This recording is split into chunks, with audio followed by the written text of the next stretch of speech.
Hello, my friends. A little while ago, when I officially crossed into the realm of old person, and I wanted to celebrate by doing something awesome.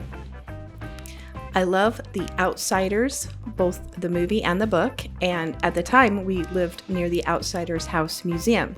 So stopping by to recreate the 2-bit Matthews chocolate cake and beer scene seemed like the perfect way to celebrate. The house is located in the Crutchfield neighborhood of Tulsa, and most homes were constructed during the 1920s and 1930s. The area is within walking distance of Dow Chemical and the former Oklahoma Steel Castings Company, and once housed the production staff for both companies. While the neighborhood was always the home of the working class, it was, until the late 1970s, considered a good neighborhood.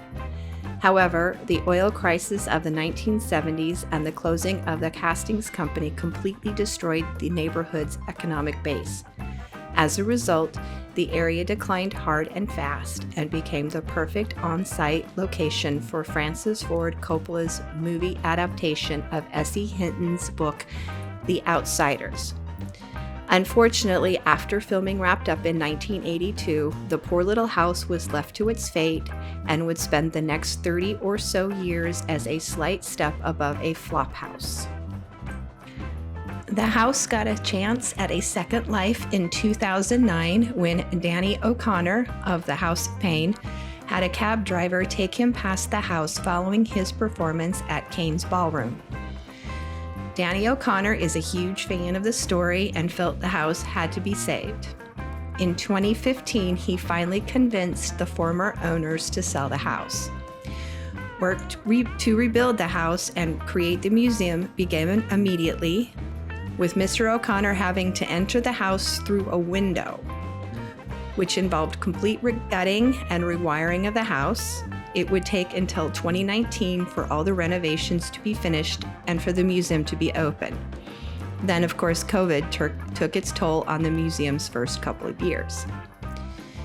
The Outsiders, Like a Tree Grows in Brooklyn, was a hugely influential story in my life, and I was vaguely aware you could recreate movie scenes at the house. I wanted to do the 2-bit Matthews cake scene because while the movie adaptation follows the book storyline very closely, not all the themes made it into the movie, like the horse and the Curtis brothers' love of chocolate cake for breakfast. This scene played a very nice homage to both themes. Plus, it makes a great birthday picture.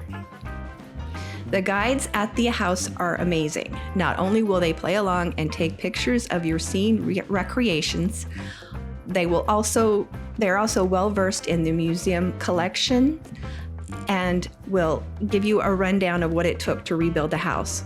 I am really impressed with the stencil work. They will also cue up your favorite scenes for you to watch on the sofa, and I picked the moment after Ponyboy recites the Robert Frost poem and Johnny tells him that's gold. Unfortunately, I made a major faux pas when I requested it. I called it the sunset scene, and it isn't. While the actors refer to sunsets in the scene, and sunsets are a big theme of the book, and while the scene was shot at sunset, the scene, as it's written, actually takes place at sunrise. And now, after that mistake, I feel like I need to turn in my Outsiders fan club card.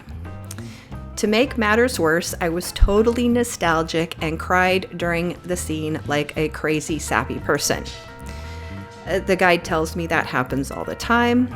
I think he was trying to make me feel better.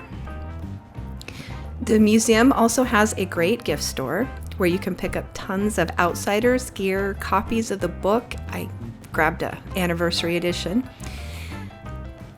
The house is open Friday through Sunday from 11 to 4, and admission is $10, unless, of course, you're a soch, then you have to let the guides do your hair.